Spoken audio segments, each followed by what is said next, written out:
Ce qui se raconte se rencontre. Bonjour.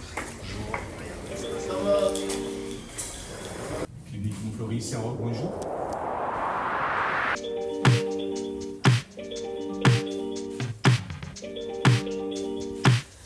Le podcast de la clinique.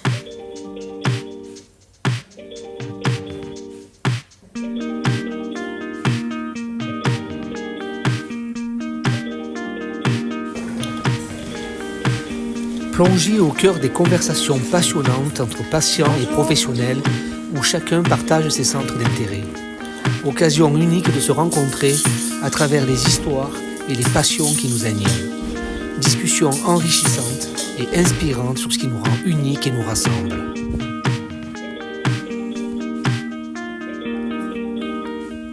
Ce qui se raconte se rencontre. L'épisode a été enregistré pendant les heures de travail de Robert. Bruits de porte et échanges en tout genre viendront ponctuer notre conversation. Belle écoute à vous. Bonjour à tous, nous nous retrouvons pour le podcast. Nous sommes donc 4, Pamela, Caroline, Robert que nous allons interviewer et moi-même Eddy. Est-ce que tu peux te présenter, Robert ? Oui, je suis donc le standardiste de la clinique Saint-Roch. Je suis un Marseillais de naissance. Ouais. Ok. Voilà. Ça fait combien de temps que tu travailles ? Et je travaille depuis 38 ans, bientôt, le 10 avril. J'aurais fait mes 38 ans de service à la clinique Saint-Roch. D'accord, félicitations. Pas rigoler. Bravo. Non, mais tu peux rire, il n'y a pas de souci. Oui, là, c'est super. Oui. Félicitations. Quel est votre loisir préféré, Robert ? C'est la lecture. D'accord. Depuis C'est- quel âge ? Depuis l'âge de 12-13 ans, je lis régulièrement. Mais j'ai toujours aimé la lecture. Hein. J'ai découvert ça à l'école, bien entendu, et c'était ma matière préférée. Ok. Donc, à l'âge de 12-13 ans, j'ai demandé à mon père comment on pourrait dire, qui commande, qui fasse oui. des commandes de livres, D'accord. ce qu'il a accepté. Donc, on recevait des livres par correspondance. Ah oui, Voilà. on faisait ça Ouais, à l'époque. c'était dans Télépoche, je me rappelle très bien. Il y avait des D'accord. publicités. Hein. Ok. Et je me rappelle mon premier livre, c'était un Jules Verne, c'était 5 semaines en ballon. Ah, Voilà. Donc C'était ça a démarré avec, ça a démarré avec 5 classique. semaines en ballon et après mon père a continué. On a eu du Maigret, de Agatha Christie, Sherlock Holmes, Jack London. ok. Voilà. Parce que du coup, c'était... tu t'abonnais à quelque chose. C'était pas un abonnement, c'était une commande qu'il fallait faire et une collection. Voilà, c'était par collection. Ah voilà, c'était la Voilà. collection. C'était Et des collections. donc c'était des auteurs différents. C'était C'est pas. ça. D'accord. Voilà, tout à fait. Vous possédez combien de livres alors Et d'aujourd'hui ? alors, vous dire exactement combien de livres, je ne sais pas vraiment. Comme je disais précédemment, j'en ai lu au moins plus de 1500 et j'en ai peut-être presque autant à lire encore dans ma palle. Ma palle, c'est la bibliothèque à lire, ça s'appelle ma pile à lire, ça veut Du dire. coup, vous Ah avez, oui. Si vous D'accord. entendez le mot palle, c'est pile à lire. Ok. Et j'en ai encore, voilà. Parce que j'aime bien acheter, quand j'aime un auteur, j'aime bien acheter pratiquement tout ce qu'il a écrit. Quoi. D'accord. Ah oui, c'est comme ça. Ah oui, Tu- je tu lis aimes un livre lire. par semaine, voilà, si vous voulez savoir. Ok. Ok. Oui, on veut savoir. Et vous avez un genre Je de lis de tout, prédilection je ou, lis de tout parce que, comme je vous ai dit, donc j'avais de Jules Verne, Agatha Christie, tout ça, mais j'ai lu tous les classiques. J'ai lu Victor Hugo, Balzac, Zola. Mon Dieu, le père J'ai Goriot. lu Dostoïevski, j'ai lu Mérimée, j'ai lu. C'était dans la Pléiade, ça. D'accord. Donc, parce que dans la Pléiade, en trois volumes, vous avez l'œuvre complète de l'auteur, par exemple. Ok. Donc, j'ai lu Tourguenieff, j'ai lu Conrad, Zola, je l'ai peut-être dit, Oui. Balzac, etc., etc. Et puis après, maintenant, comme j'ai lu tous ces classiques-là, je reviens à des lectures plus faciles, comme Stephen King, par exemple. Ouais. Là, je suis en train de lire de Stephen King. Et D'accord. J'ai beaucoup d'autres livres de poche. Ok. Voilà, sur des auteurs plus, on va dire, plus faciles, des policiers, des thrillers. Voilà. Du coup, quel effet ça vous procure de lire C'est un plaisir... c'est difficile à exprimer, mais c'est du plaisir, quoi. C'est du pur plaisir. Voilà, Et c'est plutôt quotidien? Oui, je vous dis, je lis tous les jours et j'arrive à lire un livre par semaine. Parce que je coupe. Parce que peut-être que Oui, parce que voilà. je travaille quand même. Parce que moi aussi, j'ai une palle à lire. Aussi, ah oui, une palle. Il y en a partout. D'accord. Il y en a dans mon salon, dans la chambre, Oui, ben oui, moi dans ma chambre. j'ai trois bibliothèques. Eh oui, ça déborde après. Oui, j'en ai même vendu. Et encore, voilà. j'en ai des numériques, donc En plus. Ouais. D'accord. Bon, bref. Oui, alors. J'ai une palle à lire, non. J'ai demandé à faire livrer un colis ici demain, on a le droit. Oui, bien sûr, tout à fait. Hein. Je Je vais vous la appelle quand je le reçois. D'accord, parfait, merci beaucoup. De rien. Oui, donc, Oui, vous pardon. disiez, c'est le plaisir, je crois. Oui, c'est le plaisir. Le plaisir. C'est vraiment un plaisir. Est-ce que ça vous permet de vous évader par C'est rapport à ça, vos c'est ça. journées de travail? C'est ça, c'est l'évasion complète. Je peux lire n'importe où. C'est ce qui est. Je peux lire dans le bus, à la maison, même si on me parle, j'entends plus rien. Ah oui, je suis dans ma bulle complète, et je me coupe du monde et voilà, c'est pour m'évader justement. On se posait la question, est-ce que vous privilégiez que les livres format écrit ou est-ce que vous lisez aussi sur les livres électroniques? Non, j'aime le papier, j'aime le bouquin. Non, ça je pourrais jamais lire sur, comme a dit la dame, sur format numérique. Non. Les e-books, c'est ça qu'ils appellent ça, les e-books. Oui, les e-books, ouais. Moi, j'ai une question pour vous, Robert.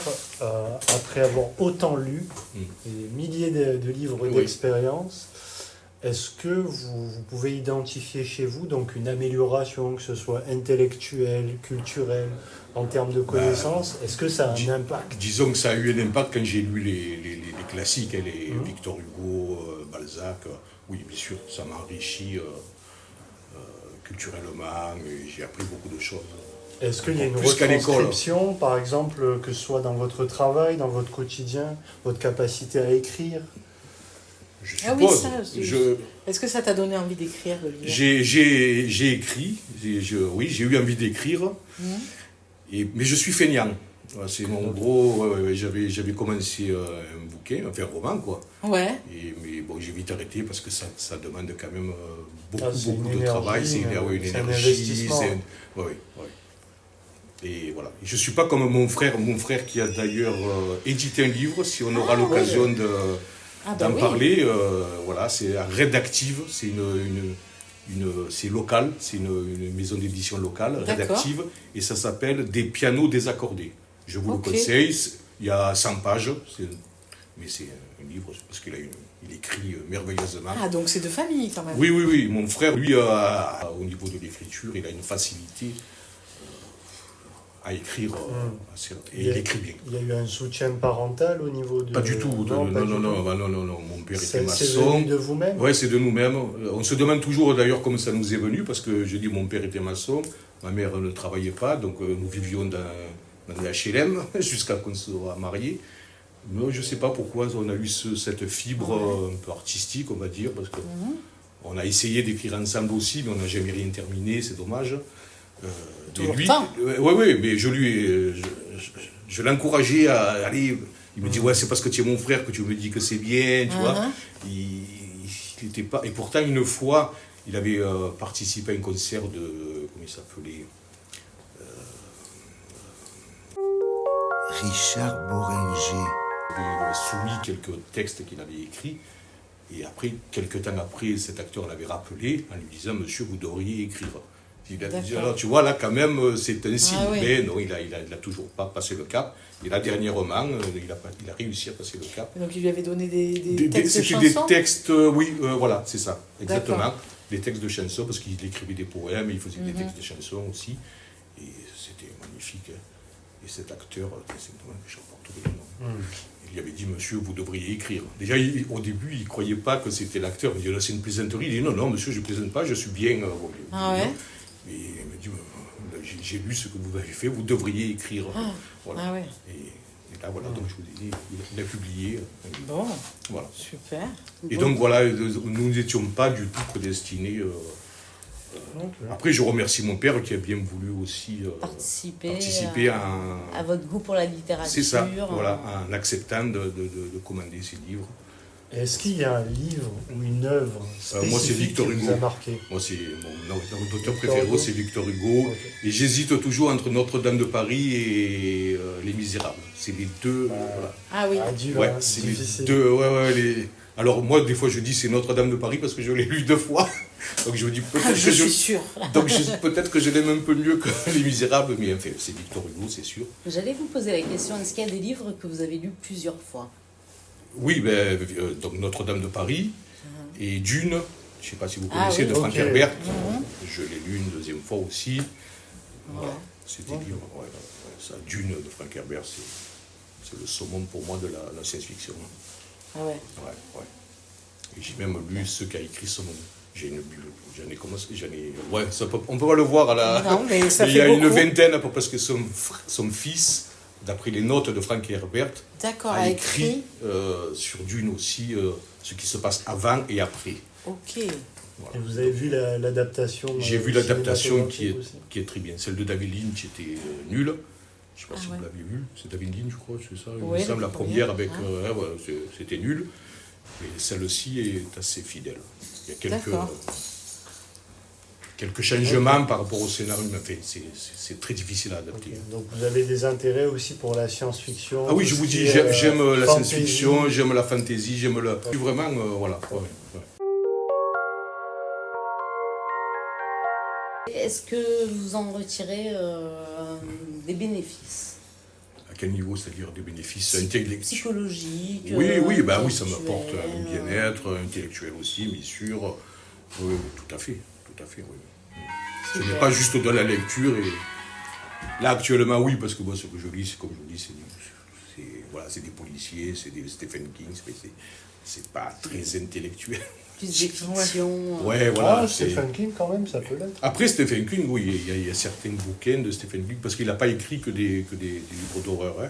Ah, pas- Ouais. Si vous lisez, Oui, je sais mais pas après, si... c'est prenant, quoi. Ouais, comme, c'est prenant, c'est un conteur fabuleux. Ça, alors là, c'est pour vous raconter une histoire, il n'y a pas mieux que Stephen King. Hein, La mère serait d'accord. ouais. Je sais pas Ah oui, si parce vous que avez maman lu est- Ah, Stephen King. je crois que c'est la date de la mort de, je me rappelle plus la date de la mort de Kennedy.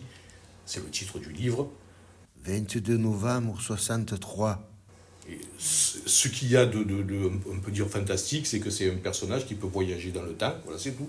Et il décide d'empêcher la mort de Kennedy. Et en même temps, c'est une critique de l'Amérique de cette époque et tout. Enfin, D'accord. c'est un livre que je recommande. Si vous devez en lire qu'un de Stephen King, celui-là, il est... Ah, Ok. ouais. Voilà. Et c'est pas du tout horrible, il n'y a pas de meurtre, il n'y a pas de sang, il n'y a pas de... Voilà. Comme ça peut l'être dans ça, je ne sais pas si vous... Oui, parce qu'il est Ouais. souvent Voilà. associé à Ça, l'horreur. c'est- Voilà, il est souvent Alors associé que, à ça, à Shining, bah oui, bien sûr. alors qu'il a écrit d'autres... Misery. Voilà. Misery, qui est terrible. Voilà. Est-ce que vous conseillerez aux autres la lecture? Ah, mais En ça, tant je qu'individu, est-ce que vous le faites au je fais que ça, oui. Longtemps, à mon frère, c'est comme il Ah oui, écrivait, bah, j'imagine. mais lis, tu écris d'accord, mais lis. Ouais, Il a lu tard. ouais.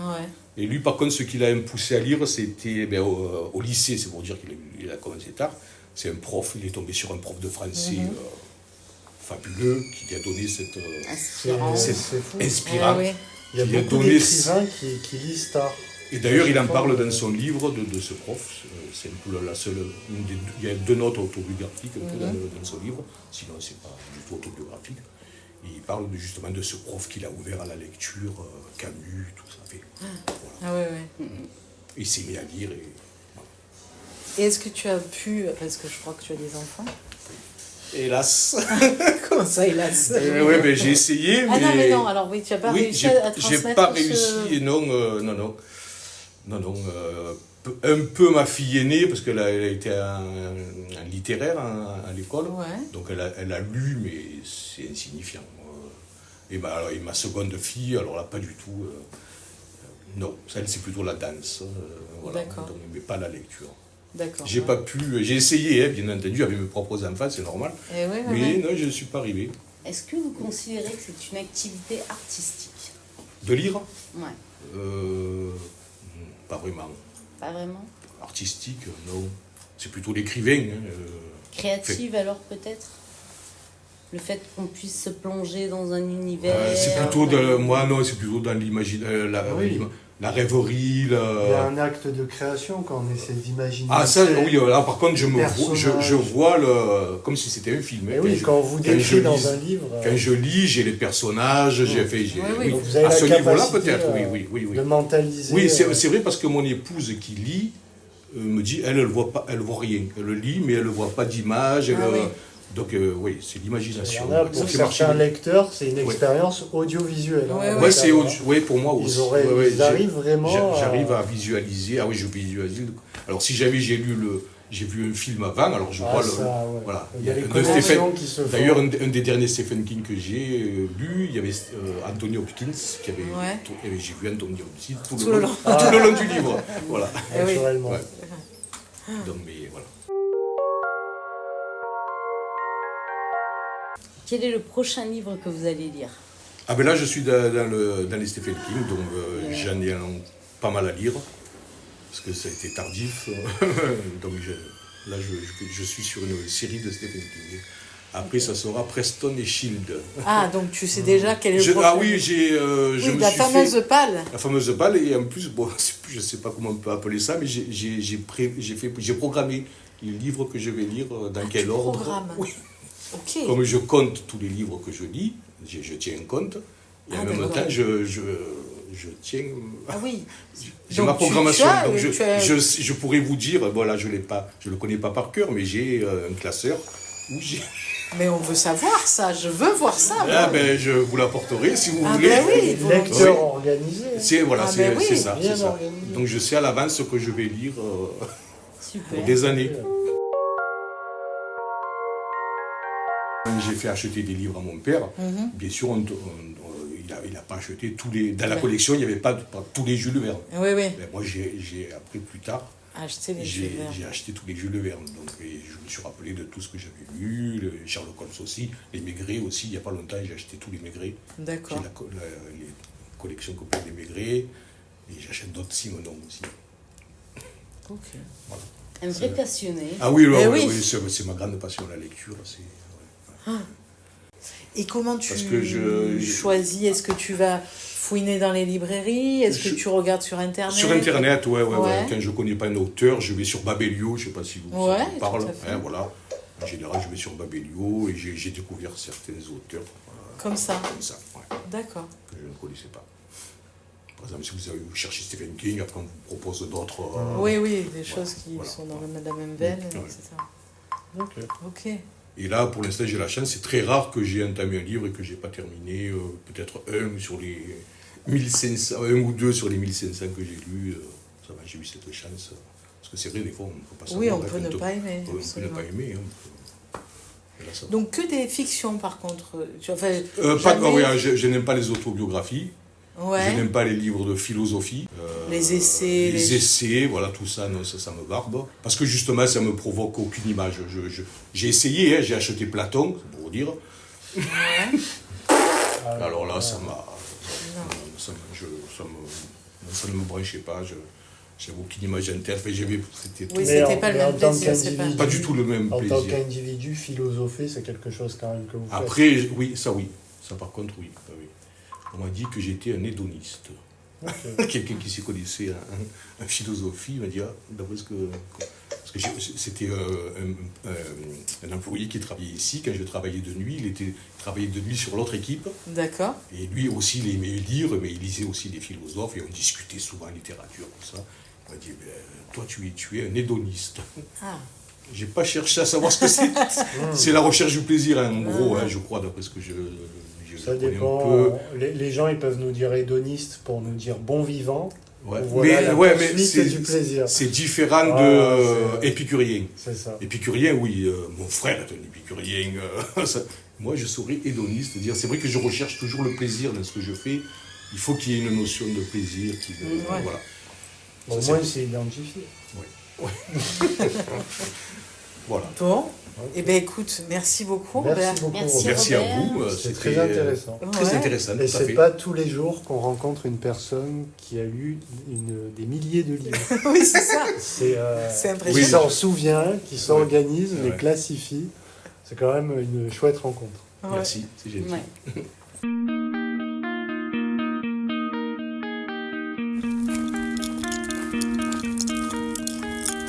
Et donc là, tu pars, tu vas venir vite. Comment? Ben là, dans le bus, là, Dans le bus, voilà, ouais. dans le bus, je vais lire déjà. C'est une demi-heure, 3 quarts d'heure.